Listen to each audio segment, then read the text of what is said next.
Sevens golden diamonds, Eramalloor, Vadathala. Thoppumpady our ladies convent girls ഹൈസ്കൂളിൽ വായന ദിനം ആഘോഷ പരിപാടി സംഘടിപ്പിച്ചു. Thoppumpady our ladies convent girls ഹൈസ്കൂളിൽ വായന ദിനാഘോഷ പരിപാടികൾ എഴുത്തുകാരി ഷീയ ആന്റണി ഉദ്ഘാടന കർമ്മം നിർവഹിച്ചു. Head mistress reverend sister Sheeja Jacob അധ്യക്ഷത വഹിച്ച ചടങ്ങിൽ മുൻ വാർഡ് കൌൺസിലർ ഷീബ ഡ്യൂറോ മുഖ്യ അതിഥിയായിരുന്നു. സിസ്റ്റർ ഷീജ ജേക്കബ് വായന ദിന പ്രതിജ്ഞ ഏവർക്കും ചൊല്ലിക്കൊടുത്തു. ഭാഷാധ്യാപകർ അക്ഷരദീപം കൊളുത്തി വിദ്യാർത്ഥികൾക്ക് കൈമാറിക്കൊണ്ട് അവരിൽ വായനയുടെ ഉണർവുണ്ടാക്കി. ഹോപ്പ് ഓഫ് കേരളം എന്ന സംഘടനയുടെ ഭാഗമായി ഷീബ ഡ്യൂറോം സ്കൂൾ ലൈബ്രറിയിലേക്ക് പുസ്തകങ്ങൾ സമ്മാനിച്ചു. ഉദ്ഘാടകയായി വന്നെത്തിയ ഷീയ ആന്റണി അവർ എഴുതിയ 2 പുസ്തകങ്ങൾ വിദ്യാലയത്തിന് സമ്മാനിച്ചു. വിദ്യാർത്ഥി പ്രതിനിധി മരിയ റേച്ചൽ റീഡിംഗ് അവതരിപ്പിച്ചു.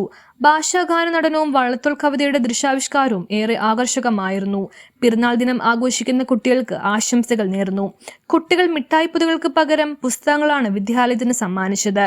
ഹോപ്പ് ഓഫ് കേരളം പദ്ധതിയുടെ നേതൃത്വം വഹിക്കുന്ന ശ്രീമോൻ വായന ദിന ആശംസകൾ നേർന്നു. മത്സര ഇനങ്ങളിൽ വിജയിച്ചവർക്കുള്ള സമ്മാനങ്ങൾ വിതരണം ചെയ്തു. വിദ്യാർത്ഥി പ്രതിനിധി റെയ്സാന PS ഏവർക്കും നന്ദി പറഞ്ഞു. നല്ല കുട്ടികളാണ്, അല്ലെങ്കിൽ അവരുടെ കുട്ടികളൊക്കെ നല്ല കുട്ടികളാണ്. അപ്പോ നിങ്ങളെ കാറ്റഗറിയിൽ പെടുത്തിയിട്ടുണ്ട്, അതറിയാമോ? എന്താണെന്ന് അറിയാമോ? ജെൻസി, ജനറേഷൻ ആൽഫ കേട്ടിട്ടുണ്ടോ? അതെന്തുകൊണ്ടാണ് അങ്ങനെ പെടുത്തിയിരിക്കുന്നത്? ആർട്ടിഫിഷ്യൽ AI, പിന്നെന്തൊക്കെയാണ് നിങ്ങൾ യൂസ് ചെയ്യുന്നത് ഓൺലൈനിൽ? വാട്സപ്പ്, ഫേസ്ബുക്ക്, അങ്ങനെ സോഷ്യൽ മീഡിയ അല്ലേ? പക്ഷേ ഈ യുഗത്തിൽ നിങ്ങൾ ജനിച്ചു. അതോടൊപ്പം തന്നെ നല്ലൊരു ഇത് തന്നെയാണ്. അതോടൊപ്പം തന്നെ അന്യമായി കൊണ്ടിരിക്കുന്ന പല നല്ല കാര്യങ്ങളുണ്ട്. എന്താണ്? അതിലൊന്നാണ് പുസ്തക വായന കുറഞ്ഞു വരുന്നത്. നിങ്ങളെല്ലാവരും വായിക്കുന്ന കുട്ടികളാണോ?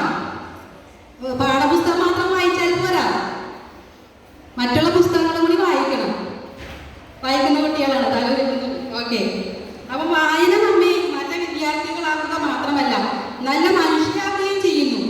അതുകൊണ്ട് തന്നെയാണ് മറ്റുള്ളവരുടെ വേദന മനസ്സിലാക്കുവാനും വ്യത്യസ്തമായ കാഴ്ചപ്പാടുകളെ ബഹുമാനിക്കുവാനും സ്വപ്നങ്ങൾ കാണാനും കൂടി വായന നമ്മെ പ്രാപ്തരാക്കുന്നു എന്നുള്ളതാണ്.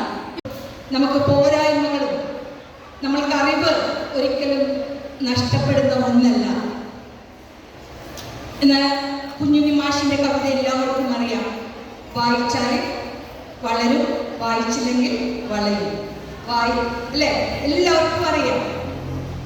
അപ്പൊ അത്തരത്തിൽ നമ്മൾ വായന കൊണ്ട് നമുക്ക് നമ്മുടെ ജീവിതത്തിൽ ഇന്ന് നമുക്ക് പല പോരായ്മകളുള്ളതൊക്കെ നമുക്ക് തീർക്കാനും, അതിൽ നിന്ന് ഞാൻ നിങ്ങളോട് എപ്പോഴും പറയാറുള്ളത് പോലെ സമൂഹത്തിലെ നന്മ തിന്മകളെ തിരിച്ചറിഞ്ഞുകൊണ്ട് ജീവിത വിജയത്തിലേക്ക് എത്താൻ എല്ലാവർക്കും ഒരേപോലത്തെ കഴിവുകൾ ചിലപ്പോൾ ഉണ്ടാകണമെന്നില്ല.